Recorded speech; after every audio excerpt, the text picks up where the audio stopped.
বাবাকে উপকার করবে না? কাদের পিছনে ঘোরো, কাদের জন্য সময় ব্যয় করো, কাদের পিছনে অর্থ ব্যয় করতে আসরে বাবা। দুনিয়ায় বাদশাহ হইলেও মারা যাব, ফকির হইলেও মারা যাব, ধনী হইলেও মারা যাব, গরিব হইলেও মারা যাব। যে ঔষধ বানাইছে সেও মারা গেছে, যে সেবন করছে সেও মারা গেছে, যে দোকানদার ঔষধ বিক্রি করছে সেও মারা গেছে, যে ডাক্তার ঔষধ লিখছে সেও মারা গেছে, যেই জজ সাহেব ফাঁসির রায় লিখছে সেও মারা গেছে, যেই জল্লাদ কার্যকারী করছে সেও মারা গেছে, যার কাছে কার্যকারী করছে সেও মারা গেছে।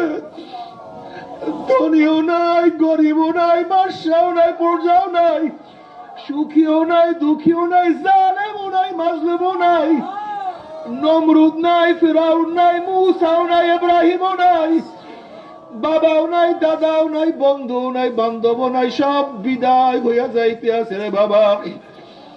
তুমি আমি একদিন দুনিয়ার থেকে বিদায় হইয়া যাব, কিন্তু কি নিয়ে রওনা করছো, কোথায় রওনা করছো? আজকে দুনিয়ার যে কোনো প্রান্তে মানুষ থাকলে 1 মিনিট 1 সেকেন্ডের মধ্যে খবর নেওয়া যায়। দুনিয়ার যে কোনো জায়গায় যাওয়ার পরে আমার ঘরের ব্যক্তি ঘরে ফিরে আসে, কিন্তু তোমার আমার বাড়ির দরজায় বাবাকে, দাদাকে, ভাইকে, বন্ধুকে যে শোয়াইছে আর কোনোদিন ফিরে আসবে না। আজ পর্যন্ত খবর নিতে পারি নাই। যখন আমরা দুনিয়ার থেকে বিদায় হয়ে যাবো আমাদের খবরও কেউ নিতে পারবে না। যদি আমার মাওলায় খবর নাই না বাবার উপায় তো হবে না। আল্লাহ আল্লাহ তুই আমাদের সবাইকে মাফ করিয়া দাও বাবারে। একটা নেকের অনেক দাম, একটা নেকের অনেক দাম। কোন এক ব্যক্তি একটা নেকের কারণে জাহান্নামের ফয়সালা হইয়া যাবে। আল্লাহর কাছে বলবে মাওলানা আমাকে একটু সুযোগ দেন, দেখি কার থেকে একটা নেক পাওয়া যায় কিনা। আল্লাহ বলবো যাও দেখো কার থেকে তুমি নেক পাও কিনা। ওই ব্যক্তি চিন্তা করে দুনিয়ার মধ্যে মা সবচেয়ে আমার আপন ছিল, গিয়া দেখি মায়ের কাছে একটা নেক পাওয়া যায় কিনা। ওই ব্যক্তি গিয়া বলবে মা গো তোমার চেয়ে দুনিয়াতে আমার আপন আর কেউ ছিল না, তুমি কত কষ্ট করে আমাকে গর্ভ ধারণ করছো, পেটের মধ্যে লাথি মারছি তোমার কলিজারা মনে হয় বের হইয়া যাইতেছিল। যখন আমি জন্মগ্রহণ করছি তুমি তখন প্রথম মৃত্যু দেখিয়া ফেলাইছো। তুমি শীতের দিনে ভিজা জায়গায় শুয়ে আমাকে শুকনা জায়গায় শোয়াইছো, নিজে না খেয়ে আমার মুখের মধ্যে খানা তুলিয়া দিছো। দুধ পান করার সময় কত কষ্ট দিছি, কামড় দিছি, তারপর সহ্য করছো, আমাকে আগুনে ফালাইয়া দাও না। ওই পানিতে লঞ্চ ডুবার সময় তুমি আমাকে উপরে ধরিয়া রাখছো, তুমি মারা গেছো, আমি জিন্দা ছিলাম, তোমার সে আপনার কেউ ছিল না। আজকে একটা নেকের জন্য আমি জাহান্নামে চলিয়া যাইতে আছি, আমার একটা নেক দাও। তখন মা বলবে আমার হিসাব নিকাশ হয় নাই, আমি তোকে চিনি না, তুই আমার ছেলে না, আমি তোর মা না, আমি তোকে নেক দিতে পারবো না। বাবারে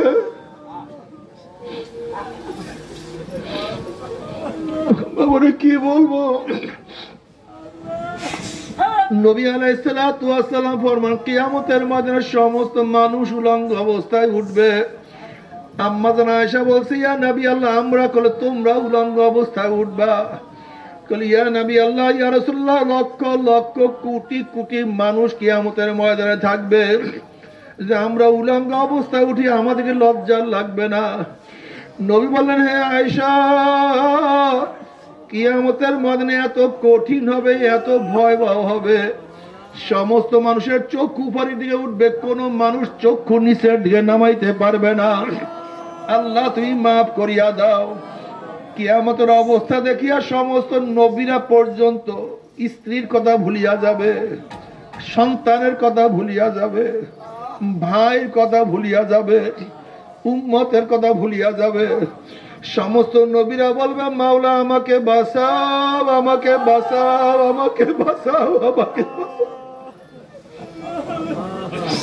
শুধু নাফসি নাফসি নাফসি, মাওলা আমাকে বাঁচাও, আমাকে বাঁচাও, আমাকে বাঁচাও।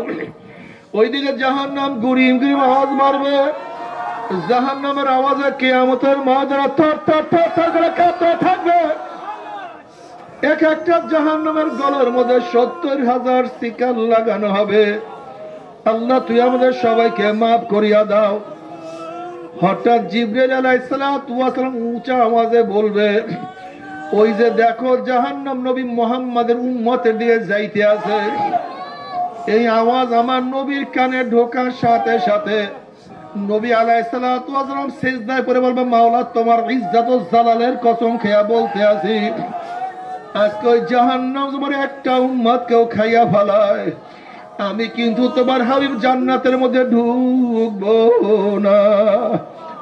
এ কপাল পোড়ার দলেরা, যে আল্লাহর হাবিব কঠিন মুহূর্তেও তোমাকে আমাকে ভুলবে না, সে আল্লাহর হাবিবের দাড়ির মধ্যে কেমনে পোষ লাগাও বাবার, একটু কি কলিজায় ব্যথা লাগে না? আল্লাহ আল্লাহ তুই আমাদের সবাইকে মাফ করিয়াই দাও। এরপর আল্লাহ পাক সবার আমল নামাকে ওজন করবে। যাদের নেকের পাল্লা ওজন হয়ে যাবে আমার মাওলা জান্নাতের ফয়সালা দিয়া দিবে। আল্লাহ তুমি কবুল করিয়া নাও। যাদের নেকের পাল্লা হালকা হইয়া যাবে, গুনার পাল্লা ভারী হইয়া যাবে, মাওলা তাদেরকে জাহান্নামের ফয়সালা দিয়া দেবে।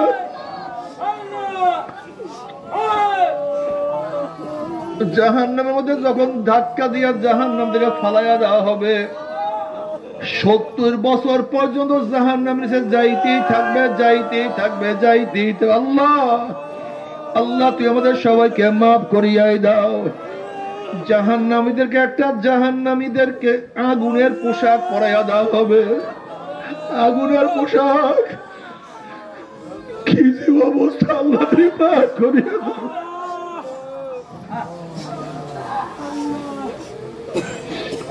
আজকে মাওলার দিয়া তুলা দিয়া বালিশ বানাই আরাম করিয়া ঘুমাও, তোষক বানাই আরাম করিয়া ঘুমাও, নামাজ পড়ো না। ল্যাব গায়ে দিয়ে আরাম করিয়া ঘুমাও, নামাজে ওঠো না। জাহান্নামীদের জন্য তোষক বানানো হবে, তুলার কোন তোষক না, জাহান্নামের পাথর এবং কয়লা তোষক। ওই তোষক কত উঁচা হবে আমার মাওলা ছাড়া কেউই জানে না। আল্লাহ পাক ডাক দিয়ে ফেরেশতারা, এই নাফরমানকে কত নেয়ামত আমি ভোগ করাইছি। একটা মুরগি জবাই দিয়া ফেলাইছে, মুরগিটা কত লাফালাফি করছে। খা বন্ধ, আমি তোদের জন্যই হালাল করছি। আমার এত নেয়ামত খাইয়া লইয়া আমার হুকুম যারা মানে নাই, ওদেরকে তোষকের উপরে শোয়া দাও। যখন তোষকের শোয়া দেওয়া হবে, আল্লাহ পাক বলবে, হে ফেরেশতারে, এই নাফরমানকে কত নেয়ামত আমি ভোগ করাইছি। একটা জেতা মাছ উঠাইয়া পাঁচার মারছে, পাঁচারের চলে মাছটা বেকা হইয়া গেছে। খা বন্ধ, আমি তোদের জন্যই হালাল করছি। একটা গরু বান্ধিয়া জবাই দিয়া ফেলেছে, গরুটা কত লাত্তা লাত্তি করছে। খা বন্ধ, আমি তোদের জন্যই হালাল করছি। আমার এত নেয়ামত খাইয়া লইয়া যারা আমার হুকুম মানে নাই, অমিন ফাও কিহিম গাওয়াস। এখন ওদেরকে একটা ল্যাব দিয়া ঢাকিয়া দে,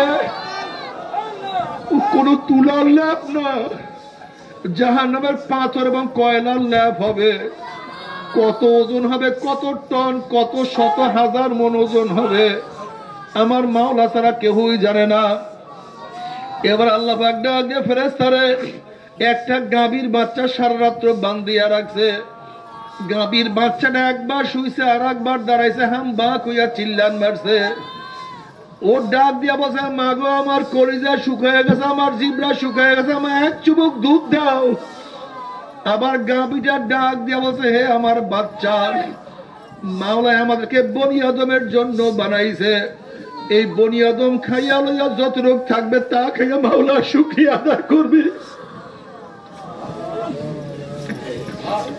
গাভীর বাচ্চার দুধ গাভীকে না খাওয়াইয়া যেই বনি আদম গাভী খাওয়াইছে, এরপরে আমার ইবাদত করে নাই। ওদের ল্যাব এবং তোষকের চারপাশে নাট এবং বল্টু দিয়ে আটকাইয়া দে, যেন নাফরমানা ভাগ দে না পারে। এরপর আমার মাওলা বলবে, আমার দেয়া চক্ষু, আমার মাওলা দেয়া হাত,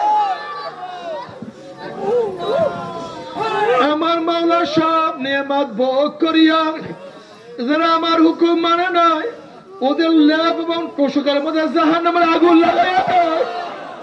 আল্লাহ তুই আমাদের সবাইকে মাফ করিয়া দাও। বাবারা সহ্য করতে পারবি? ওই আযাব তো কেউ সহ্য করতে পারবো না। তবে মুমিন মুসলমান বলতে সবারই মনে চায় গুনাহ থেকে ফিরিয়া নেক আমল করিয়া মাওলার জান্নাতে কিন্তু সবারই যাইতে মনে চায়।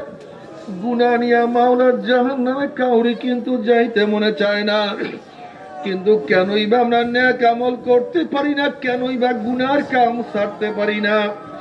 এর মূল কারণ আপনার এবং আমার পিছনে নফস এবং শয়তান লাগিয়া রয়েছে। এই নফস